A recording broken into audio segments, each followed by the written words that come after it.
indicator. These are the metrics that you track and report on, both internally and externally. These metrics make sure you're measuring what matters, and they tell you if what you're doing is working. Prioritization tells you what order you tackle your work each day. There are infinite things you could be doing each day, and your work is never done. But time is finite. Prioritization tells you how you spend your time each day, how you direct your team to spend their time each day when you have one. And lastly, prioritization helps you decide which super important things you don't get to today. Here's what your task list may look like. Note that the highlighted items in yellow are the ones that I might decide to prioritize. Also note that every item on this list feels important, yet only a few are likely to truly move your business forward and toward product market fit. In a world where you can't possibly get to everything, you need to prioritize the tasks that'll move you toward your KPIs faster. As an aside, the important tasks highlighted above are actually likely the same tasks that are easiest to accidentally deprioritize in your mind for reasons that we'll discuss later. So why are KPIs and prioritization in one talk? Well, prioritization means that you're working on the things most likely to impact your top KPIs. So it's critical that you choose the right KPIs and then are honest with yourself about which tasks are most likely to move those KPIs. When you're moving fast, it's extra important to make sure you're running in the right direction. I'll use this analogy a few times today, so look out for it. We come across companies all the time who are working so hard, but optimizing for the wrong thing. We call these vanity metrics, things that make you feel good and things that you can brag about on LinkedIn. Amount of money raised, team size, press hits, meeting celebrities as possible angel investors. Unfortunately, none of these things mean you have product market fit. At the end of the day, if you fall into the trap of making these your primary KPIs, you're going to be spending your time on the wrong things. So why are KPIs and prioritization important? Well, as a founder, no one is going to tell you how to spend your time. It's very easy to feel busy and feel productive and not be moving your business forward. Here are some common examples of things you can be doing to feel busy today. Optimizing paperwork tasks, maybe where good enough is all that you needed. Perfectionism and craftsmanship on a feature that nobody's using anyway. Premature optimization or building for scale that you don't need to yet. Or choosing a more intellectually hard problem to solve rather than building what your users want. I remember in the early days of one of my companies, we were trying to pick a legal firm to work with. Sure, you need a lawyer and you need to pick a good lawyer. There's so many to interview, and so many of them wanted to take us out to lunch or to drinks, have us visit their offices, the works. You guys, this felt flattering and glamorous. We felt so busy. But at the end of the day, we hadn't even launched. Yeah, choose a good lawyer. No, this is not impacting your KPIs. Do it quickly and move on. Again, it's easy to run fast, but in the wrong direction. You need to run fast and be running in the right direction. When you're doing a startup, time is at a premium. The faster you get to market, the sooner you earn money, and you can reinvest that money in your business and be less dependent on outside capital. Or even if you want to keep raising, you'll have more leverage to raise money on better terms. Taking more time to get to market means you burn more money. Lastly, moving slowly means that competitors have more time to copy you and catch up. Time spent without making real progress also has an emotional and mental cost and can raise red flags externally in fundraising and hiring. So don't waste time on things that don't matter. So let's talk about how to prioritize. Remember, you'll never finish everything on your task list ever again. As a corollary, nobody's going to tell you what's on your task list in the first place. You're never done for the day, and your list will never be empty again. There are two ways we can talk about prioritization. One is how you spend your time on your startup versus other things in your life. Listen, guys, I can't tell you this. This is a very personal decision. This depends on what else is going on in your life and how you want to spend your time. This is a whole separate topic that we won't spend much time on today. That said, I have two important points. One, remember, speed matters. And two, this is an area where it's really important to align with your co-founder on expectations. We're going to talk more about this on August 1st when me and Kat Lee are going to be giving a talk on co-founder relationships. So for today's talk, when we discuss prioritization, we mean, how do you spend the time you've allocated to working on your startup?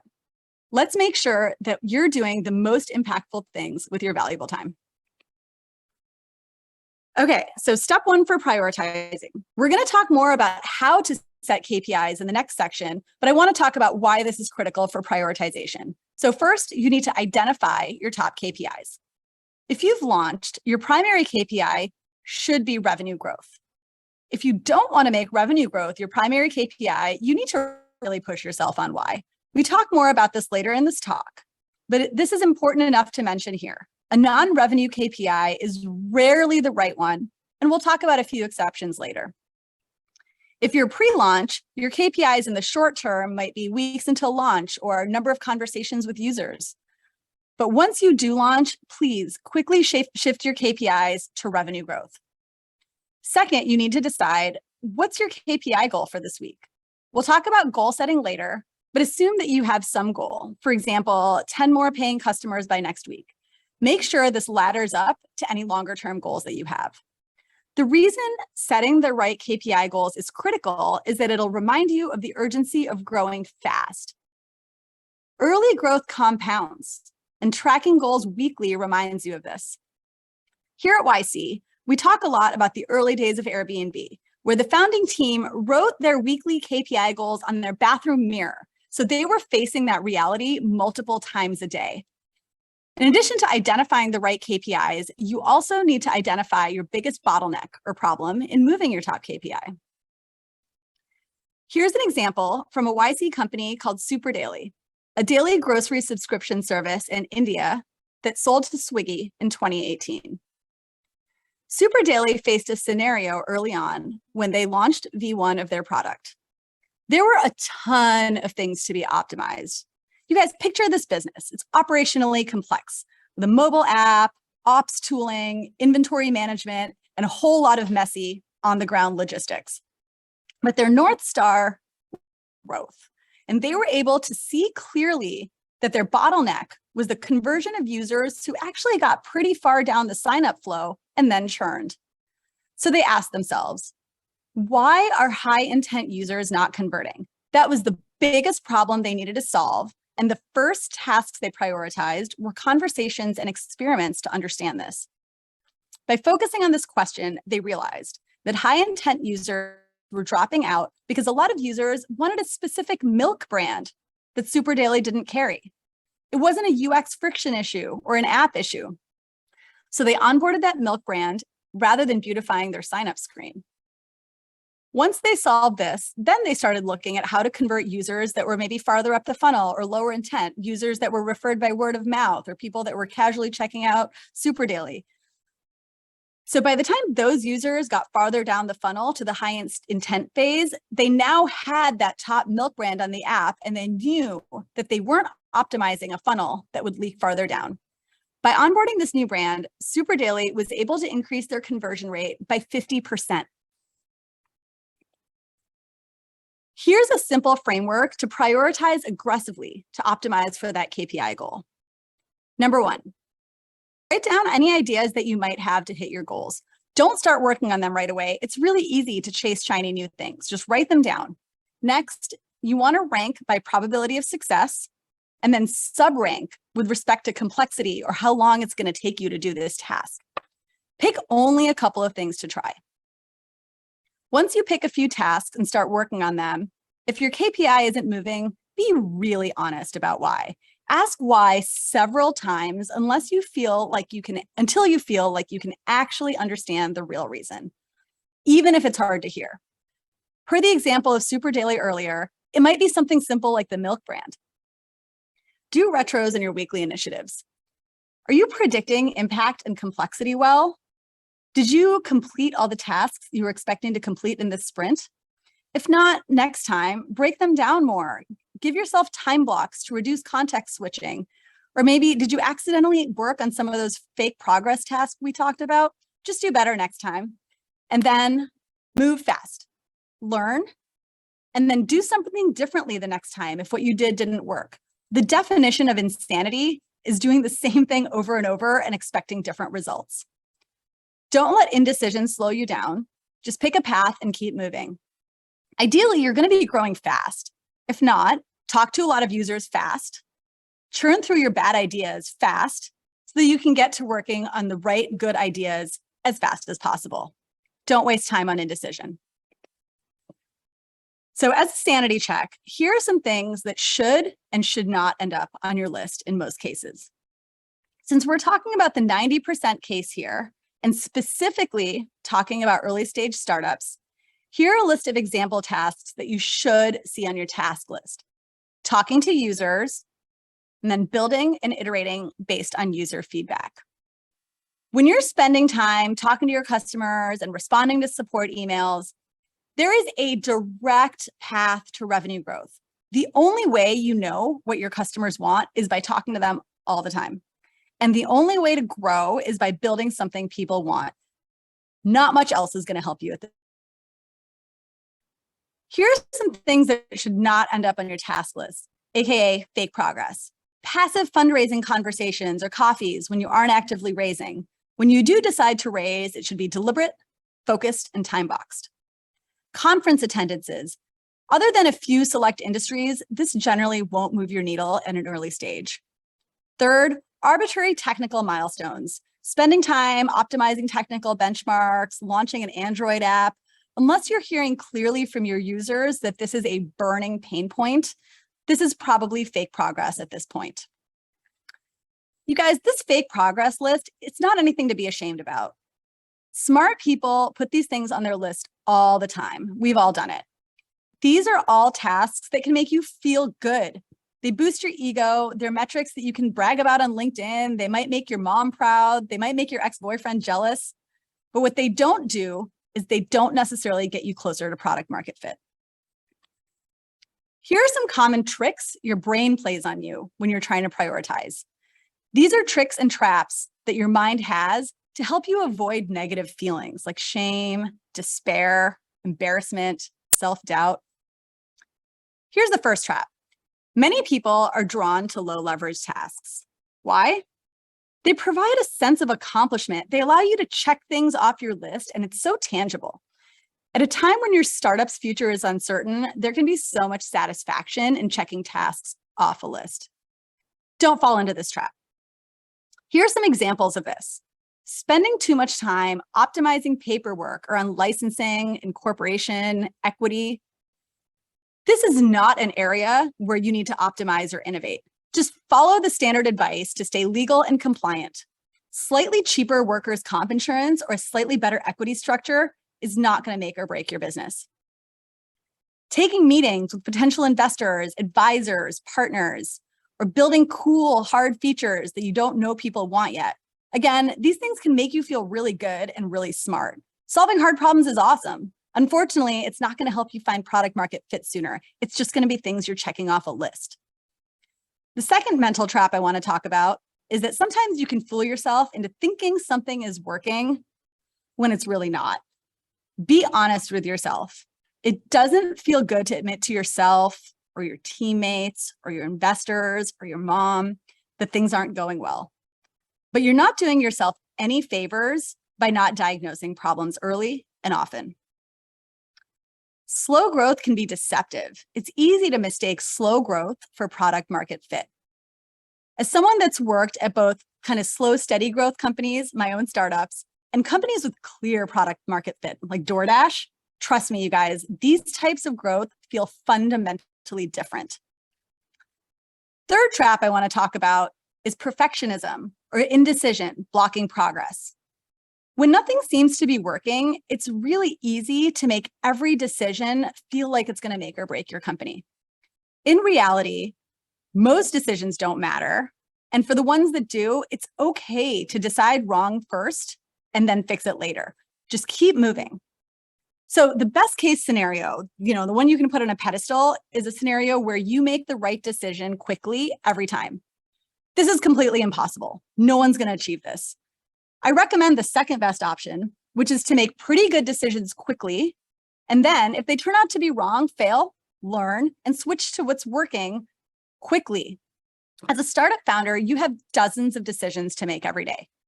Don't waste time on the ones that won't help you get to product market fit. Remember, if it's a tough call, it actually probably means you can't go wrong. So pick one, keep moving. The fourth mental trap I want to talk about is spending too much time on downside protection instead of chasing upside. Downside protection is straightforward and satisfying. Fixing little problems is very easy, but rarely where the innovation happens. Chasing upside requires risk-taking, creativity, a lot of false starts. So get in as many iterations as you can. For example, we hear a lot of ops teams talking about getting themselves out of spreadsheets. Y'all, at this stage, spreadsheets are fine until they're not. If they're working, stick with them. It's good to do things that don't scale as long as they're not breaking. Instead, spend your time finding out what your users need in order to use your product every day instead of once a week. That's the upside chasing that we're talking about. The last trap I want to call out today is chipping away at small problems when there's a big existential one looming that maybe you don't want to face.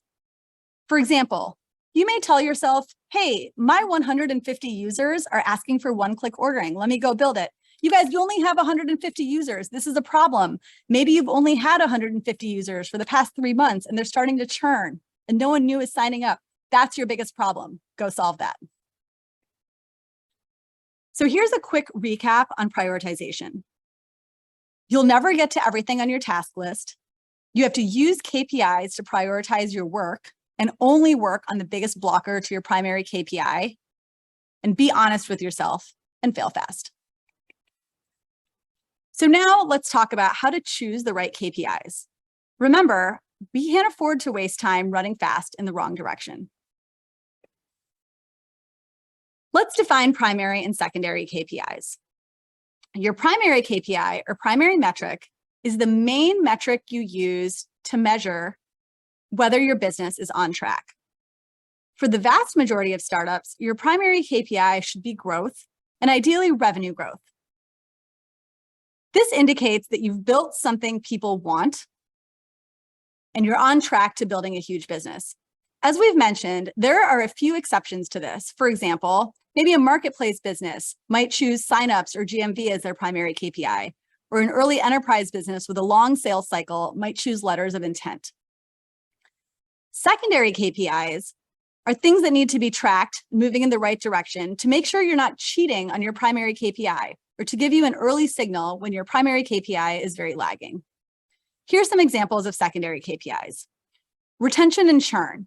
These are going to actually contribute to your revenue growth, so they're very important to track. Unit economics. You need to make sure you're making money on each user and not giving away free money and calling it growth. Customer acquisition cost. Depending on your stage, you may not need to optimize this right now. Just have a sense for your payback period and whether you'll make or lose money per customer acquired. Keep this list small and relevant. 3 to 5 secondary KPIs is reasonable. I've also included a short list here of vanity metrics. As we discussed earlier, it is very easy, even for good founders, to fall into the trap of prioritizing for these metrics. They feel good and they provide external validation. If you find these creeping into your task list, just ask yourself, is this directly on my path to revenue growth? Is this my biggest blocker? To illustrate what a laser focus on growth looks like, I dug up some examples. Here's a side-by-side comparison of Doordash on demo day, which everyone knows, and my own startup, Rickshaw, which was also a delivery platform. We went through YC right after Doordash did, and Doordash eventually acquired Rickshaw in 2017. You'll see above that both companies had a laser focus on order volume as a top-line metric. This allowed for clear, focused execution and resulted in strong and very similar early traction. However, post-demo day, the paths diverged a little bit.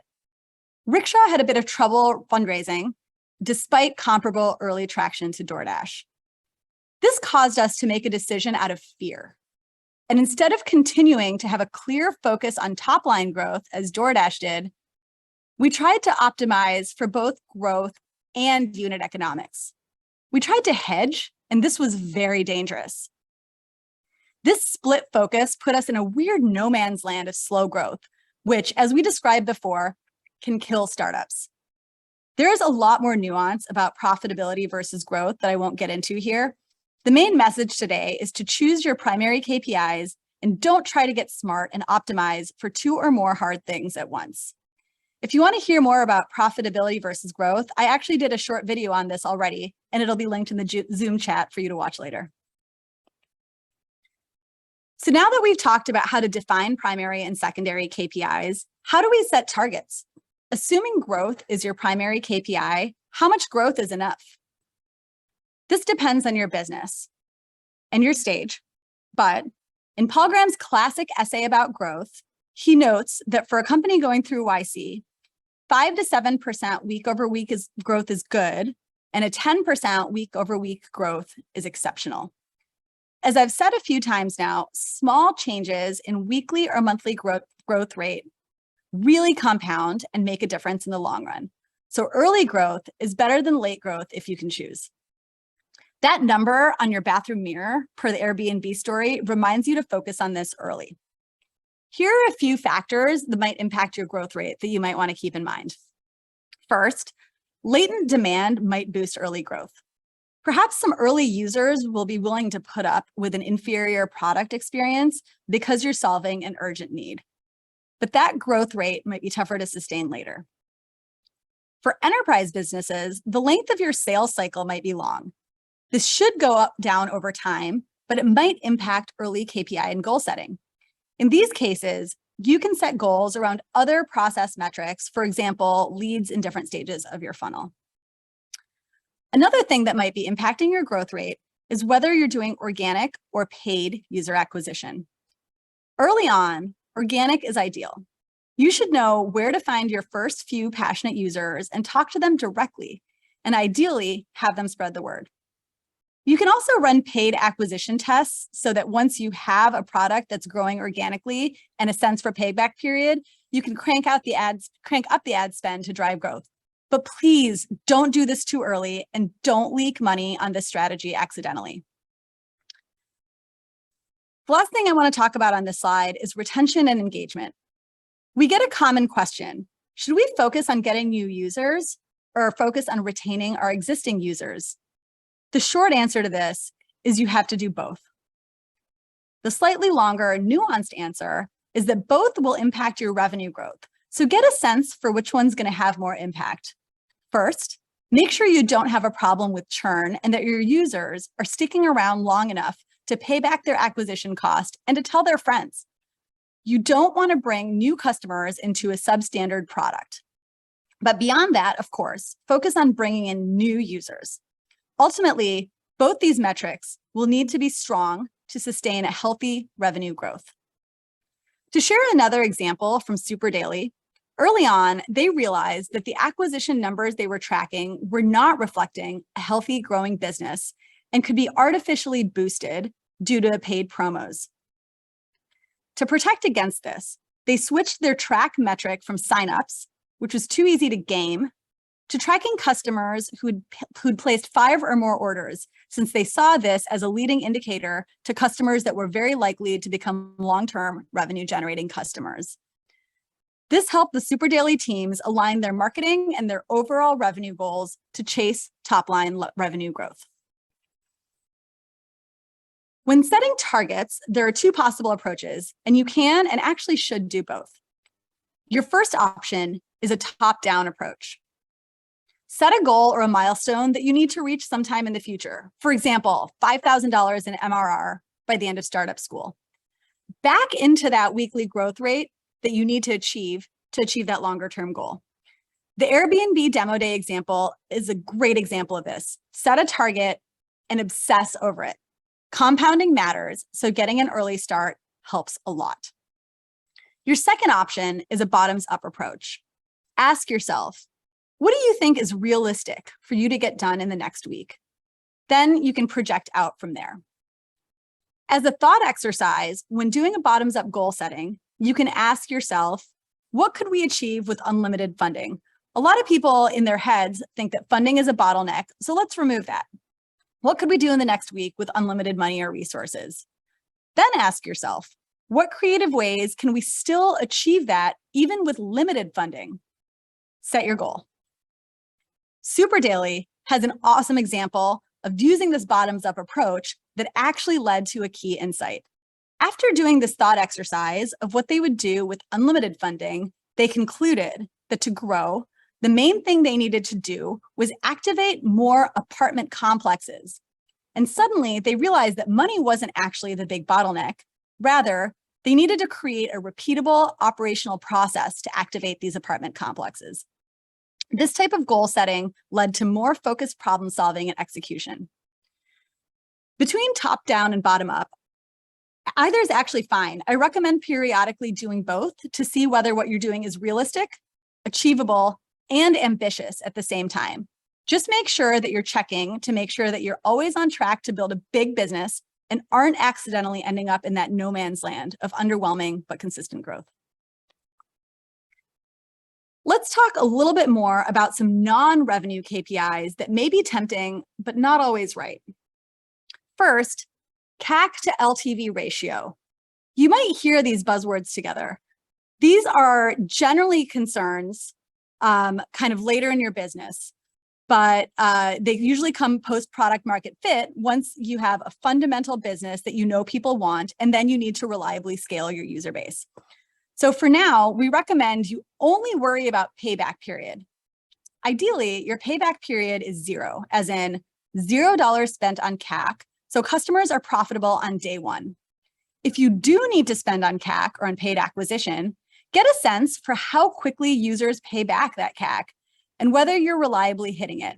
Does your retention rate make this work? LTV can really be a rabbit hole for early stage companies, and it's really hard to calculate. So just make sure your payback period is reasonable and you're making money per user. A second tempting KPI I want to talk about is free signups or daily active users. I'll start by saying this.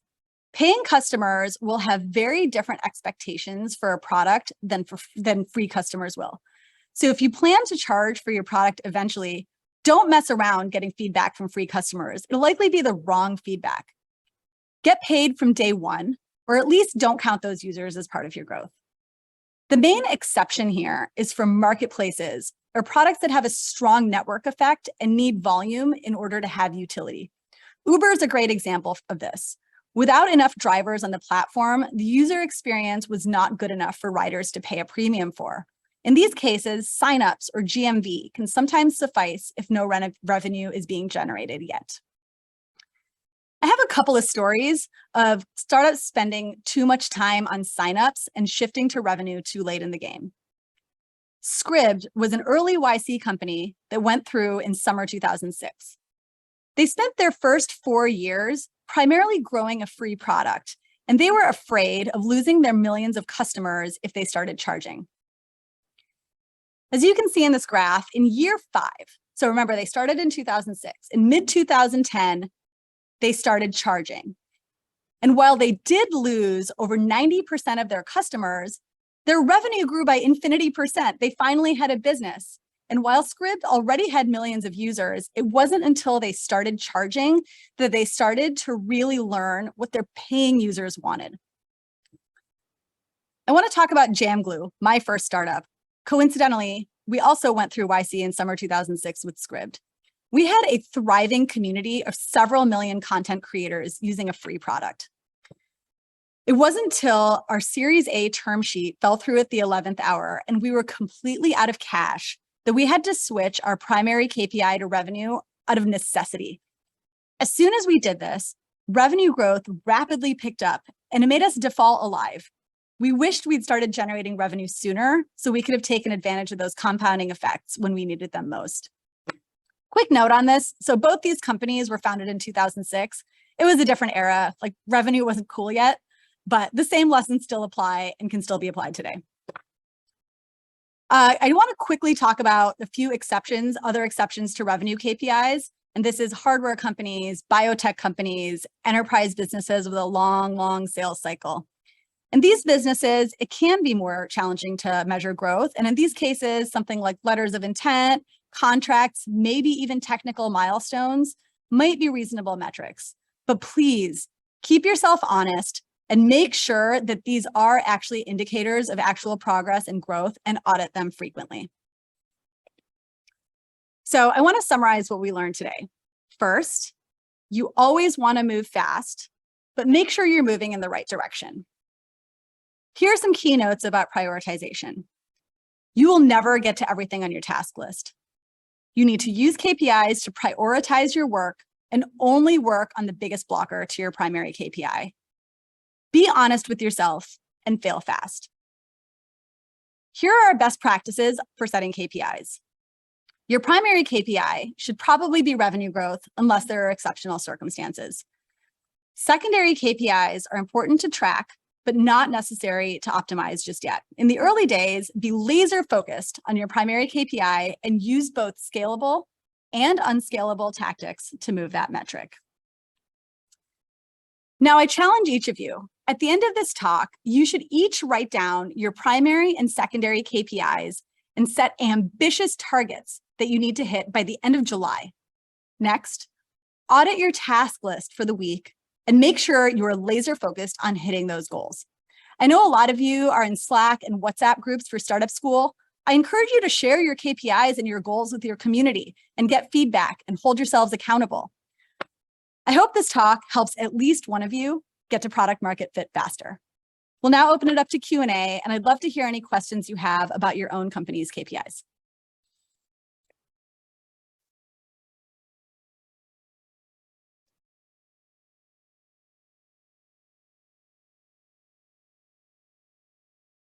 All right, thank you, Divya. That was awesome. For Thanks, those Jared. of you who didn't catch the hint that Divya dropped at the end, both Divya and I started companies in 2006, 16 years ago, and we did not take the advice that Divya gave in this talk. We did not focus on growing a KPI, and we did not focus on charging our users early and making revenue our KPI. So the advice in this talk is drawn from our hard-won lessons of not doing what Divya said. And thanks, Jared, for letting us air both of our dirty laundry on this talk to provide a concrete example.